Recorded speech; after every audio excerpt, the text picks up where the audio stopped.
And we are back. This is the Grand Scheme. It's your girl S. Scott. We got Chris Sain in the building. Yes, yes. And DJ Metro. Yay! And prior to the break, we were talking about Chris's books that have made it to the bestsellers list. So we talked about Dumb Athlete, and now we want to get into the real meat and bones of it all. Yes. Your second best-selling book was Finding Real Love in the Love and Hip Hop Era. Yeah. Talk to us a little bit more about that, Chris. Man, so I'm excited to talk about that because now I'm 7 years married, approaching 8 in October, and I was the least likeliest guy to ever be married, and so I lived that life of a bachelor, if you will. I'm gonna just keep it PG-13 today, and was well-to-do without a woman. I was just. So you thought. So I thought, yeah. But keep going. And so, man, but marriage was the best thing that happened to me, and it humbled me, it settled me down, it focused me, and when I chose that covenant, I noticed that there wasn't a lot of, I'm talking about in the media, there wasn't a lot of real good examples of what a real marriage looked like, a real positive relationship looked like. Right. So much. Sometimes toxic relationships draw all the headlines.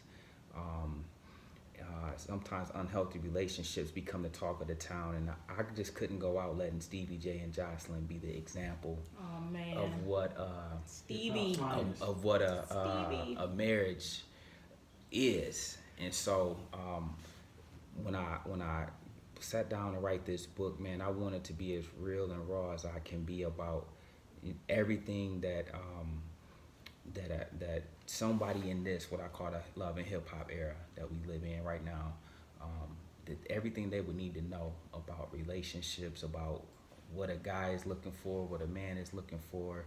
And so I talk about, man, stuff you don't see talked about in no other books, from thirst traps to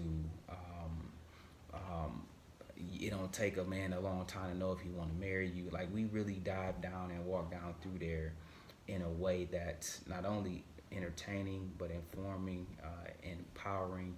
We dig deep on self-love, and man, we just cover a myriad of things related to love and relationships. Okay.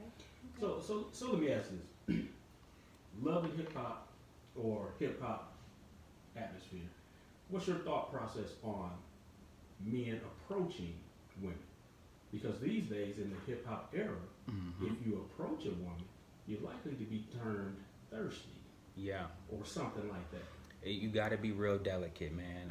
So my thoughts on it is that a man should still approach a woman. However, between the Me Too movement, between a lot of what's going on in our society today, being thirsty or whatever type of derogatory remark comes with just going after what you want, you have to be very calculated with it. I don't discourage it, but I would tell people to be mindful. You have to know, and you have to really give some thought to, man, what's the best approach if I was going to shoot my shot at Sean? Like, you need to observe her for a minute. You need to know if she likes to be called Sean or if she okay with being called S. Dot. You need to know. Depends on the situation. Yeah, now. you need, but men in particular need to do their homework. Right. The ones that still hunting, you need to do your homework so that you know the best approach to approach a woman with. Because all of them are different. Right. Some of them you can grab the door for them and let that be a segue into a conversation. Some of them you can see that they feeling you, and you can kind of say, hey, I felt a little something right there, and just so I ain't tripping, here's my name, here's my number. If you're interested, give me a call. You can do various things to kind of alleviate being called thirsty. But yeah, if you just going in for the kill, reckless, you ain't did no research on what type of woman you dealing with, it's very likely that you can be called that. Right. But I think it's so loosely used. Well, the thirsty, men being thirsty? Yeah, I think it's just thrown out there. It is loosely used today. That's coming from your male perspective, though, because some guys, like, more often than not, act super thirsty, And like Chris was saying, they don't take the time to get to know who you are, which is so easy to do this day and age if you like have like a social media platform.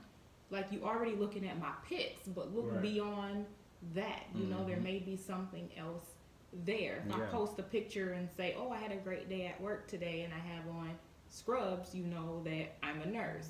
Or you're in the health field. Or I'm in the healthcare field. So you may want to approach me on that level. Ask me about my career. How did my day go?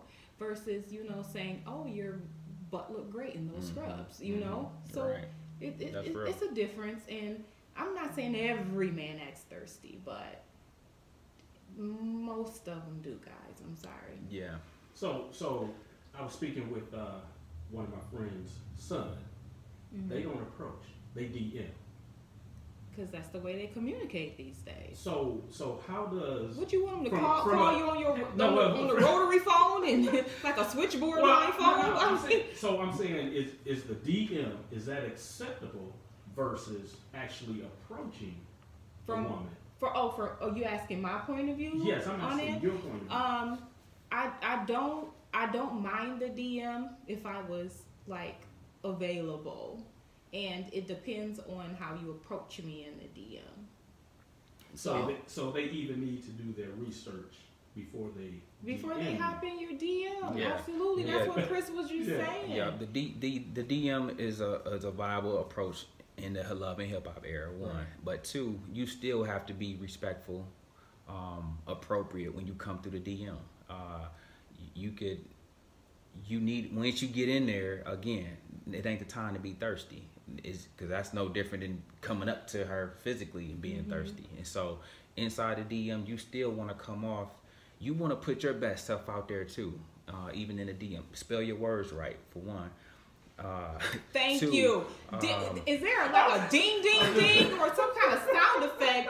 DJ Metro, please give me a blind drop or something. I have it. It's coming down. Oh my God. But but from that to like Sean was saying, say something that's relevant. Like, hey man, I see you work in healthcare.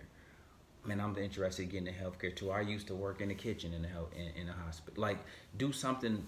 Be intentional about tying it in.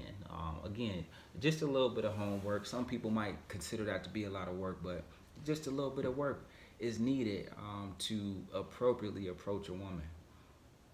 Absolutely.